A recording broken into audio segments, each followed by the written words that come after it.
Olá, pessoal! Na nossa aula de atualidades do dia de hoje, a gente vai falar de algo que pesa no nosso bolso. A gente vai falar a respeito da inflação de alimentos, que preocupa cada um de nós, mas que pode ser lá o nosso tema de redação e, claro, o nosso tema de prova de atualidades e de conhecimentos gerais. Então, vem para cá, acompanha comigo a aula de hoje.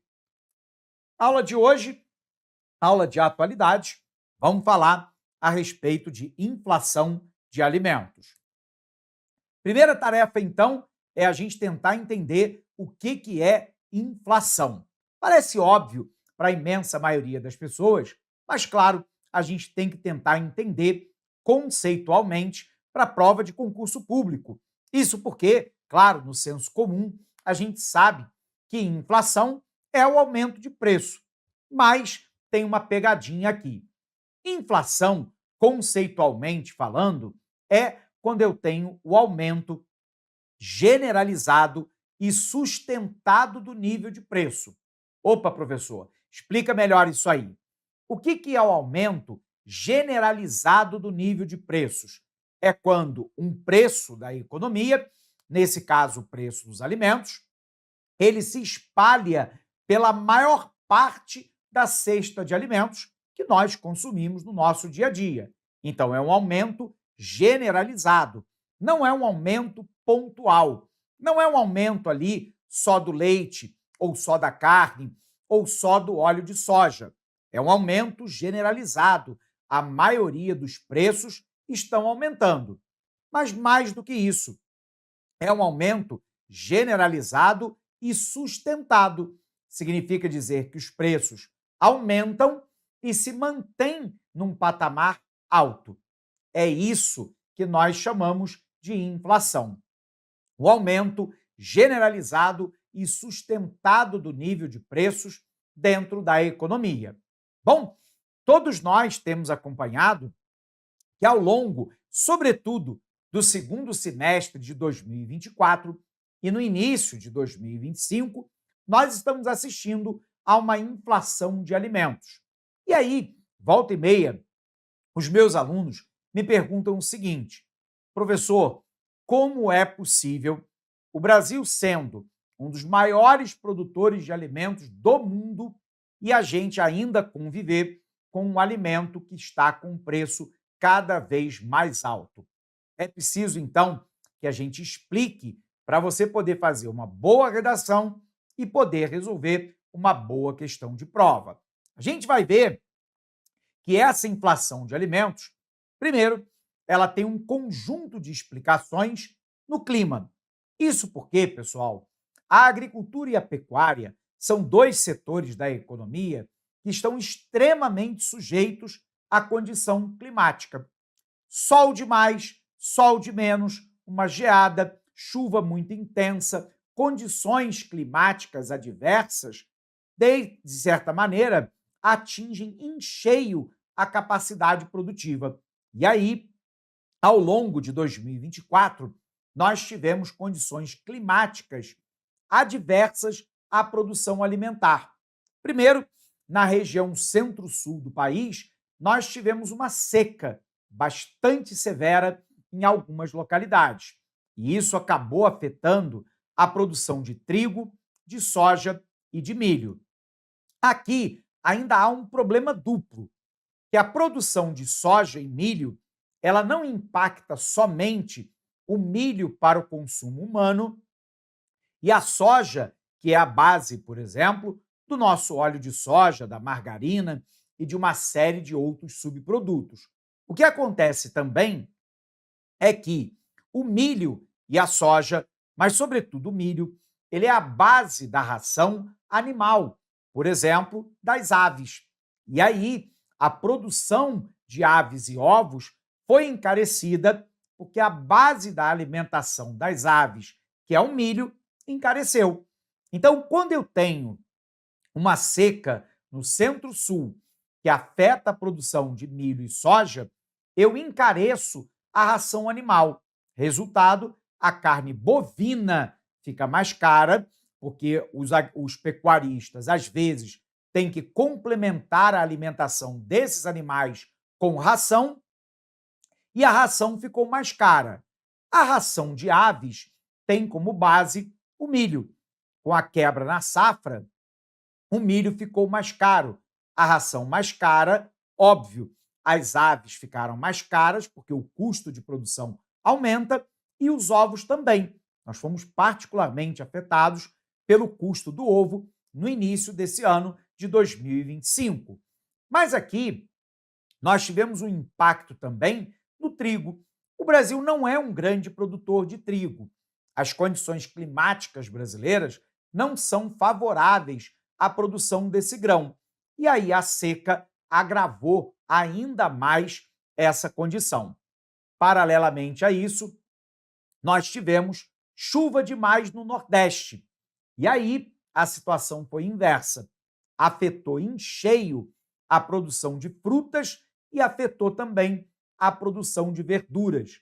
Quem observou, por exemplo, o custo da laranja, do suco de laranja e da uva, lembrando que ao longo, do São Francisco, das áreas irrigadas, você tem uma grande produção, de viticultura, de produção de vinho e de suco de uva, foi fortemente afetado pela chuva. Resultado, chuva em excesso, você teve lá quebra de safra de laranja e de uva, resultado, custo de frutas, não somente laranja e uva, mas também de melão, melancia e uma série de outros produtos afetados nessa região, além da produção de verdura.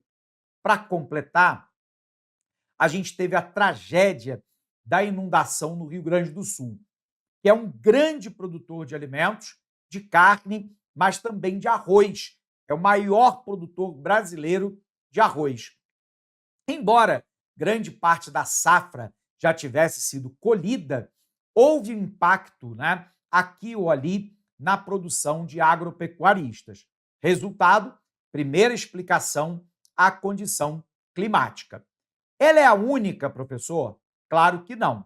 Então, olha para cá. Primeira causa da nossa inflação de alimentos diz respeito a fatores climáticos. Primeiro, uma seca prolongada no centro-oeste e sul do país, que afetou a produção de grãos, soja, milho e trigo. Do outro lado, uma chuva excessiva no Nordeste, prejudicando a produção de fruta e hortaliça. E, para completar, as inundações no Rio Grande do Sul. Outro ponto importante são os aumentos no custo de produção. Aqui, nós tivemos basicamente dois fatores externos. O primeiro foi a invasão da Ucrânia pela Rússia. E aí os alunos sempre me perguntam, professor, mas o que tem a ver uma coisa com a outra? Tudo. Porque o Brasil é um dos maiores produtores de alimentos do mundo, mas grande parte da nossa agricultura depende da importação de fertilizantes. 75% do NPK, o nitrogênio, potássio e fósforo, são importados pelo Brasil, que são os fertilizantes artificiais. O problema é que a Ucrânia era a maior produtora mundial. Quando ela foi invadida pela Rússia, ela já não consegue exportar a mesma quantidade que exportava antes. Resultado, o preço mundial do fertilizante triplicou. O mundo inteiro foi, então, comprar do Canadá, que é o segundo maior produtor mundial. O problema é que o Canadá não tem capacidade de aumentar a produção no volume requerido pelo mundo inteiro. Resultado, com o aumento de 3 vezes do valor do fertilizante, aumentaram os custos de produção. Parte desse custo, obrigatoriamente, é passado para o consumidor. Resultado, aumento do preço dos alimentos e inflação de alimentos. Outro fator diz respeito ao aumento do custo do petróleo. Aqui é importante lembrar que o Brasil cometeu um erro histórico. Lá na década de 1930, o Brasil começou a abandonar o seu sistema ferroviário para implementar o modal rodoviário como principal matriz de transporte. O O problema é que o modal rodoviário ele é fortemente dependente de petróleo e dos seus derivados, como a gasolina e o óleo diesel. Bom, na década de 60, 50, 60, Juscelino Kubitschek bota o prego no caixão. Nós abandonamos, de fato, o modal ferroviário, que é o modal mais adequado para um país de dimensões continentais como o Brasil, e adotamos o rodoviarismo como principal meio de transporte de carga e passageiros. O problema é que, quando nós saímos da pandemia da Covid-19, a economia mundial iniciou um processo de recuperação. E aí, o preço do barril do petróleo começou a subir no mercado mundial. E aqui há um erro no entendimento deste professor, cometido lá pelo governo Temer, que foi mantido pelo governo Bolsonaro e mais ou menos mantido agora pelo governo Lula, que é atrelar o preço do combustível no Brasil ao preço internacional do barril de petróleo.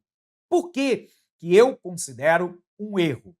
Primeiro, porque os custos da Petrobras refletem custos internos e não custos internacionais, porque a produção brasileira, 80% dela é realizado na bacia de Campos, no norte do estado do Rio de Janeiro. E grande parte dos investimentos da Petrobras já foram amortizados. Outra questão importante é que a demanda mundial de petróleo é algo que o Brasil não controla.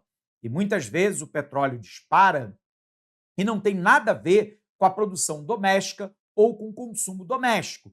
Mas quando a demanda mundial de petróleo dispara, o preço do petróleo internacional aumenta. E isso é algo que o Brasil não controla. Então, se eu atrelar o preço doméstico ao preço internacional, eu tenho um aumento de preço de petróleo influenciando o preço do combustível no Brasil, sendo que o custo da Petrobras não aumentou. Outra questão é que o Brasil não controla a oferta mundial de petróleo e, às vezes, a OPEP, a Organização dos Países Exportadores de Petróleo, ela corta a oferta mundial de petróleo para forçar o aumento do preço do barril, porque daí esses países ganham mais dinheiro. Isso também não é controlado pelo Brasil e o preço internacional dispara, sendo que isso também não tem nada a ver com a Petrobras. Ponto fundamental, no entanto, é que quando o Brasil atrelou o preço dos combustíveis no Brasil ao preço internacional do petróleo, o preço dos combustíveis no Brasil disparou. Resultado, isso aumenta o custo do transporte da mercadoria, que acaba redundando em aumento de preço. 61% do transporte de carga no Brasil é modal rodoviário. Aumentou o preço do petróleo, aumenta o custo de transporte, aumenta o preço para o consumidor final. Legal? Olha para cá. Outro elemento explicativo aqui, pessoal, é o preço elevado dos fertilizantes, impactado lá pela guerra da Ucrânia e pelas sanções à Rússia. Outra questão é a alta nos combustíveis, que encarece o custo dos alimentos, já que 61% do transporte de carga no Brasil, se dá pelo modal rodoviário. Tudo bem? Bom, mas só isso explica, professor? Não. Nós temos uma outra questão fundamental, que é uma demanda global que está aumentada. Então é importante a gente lembrar o seguinte, né? O Brasil, ele é um grande produtor mundial de alimentos. E claro, né, é muito interessante para o produtor brasileiro exportar, né, alimento, porque ele recebe em dólar. Então, qual é a grande questão, né? Pare para pensar se você é um produtor de alimento no Brasil. Seja você um pecuarista, seja você um produtor de soja, milho, algodão, café, laranja ou qualquer produto. É muito interessante você receber em dólar, porque a cada desvalorização do real, e a moeda brasileira está entre as 5 moedas que mais se desvalorizaram no... Olá, meus amigos, minhas amigas, eu sou o professor Lac e eu estou aqui para fazer um convite muito especial. Primeiro, você assistir o restante dessa videoaula no nosso site da Lacon Cursos. Aqui no YouTube são aulas demonstrativas para você ter aí o conhecimento, né, para você ter aí uma projeção das nossas aulas em relação aí ao concurso da GCM, Guarda Civil Municipal de Caldas Novas. Nós temos um curso, cara, fantástico, focado nesse edital, um curso que eu tenho certeza que vai te ajudar. Só você clicar aqui embaixo, o menor custo-benefício do mercado, apenas R$ 199,90, investimento único, a melhor proposta pedagógica para você estudar de verdade com quem conhece, com quem aprova, quem vive o dia de concursandos, concurseiros no Brasil do dia a dia. Tá? Pode confiar aqui na Lá Concursos que você terá um excelente resultado. Bacana, meus amigos? Espero vocês. Valeu, tchau!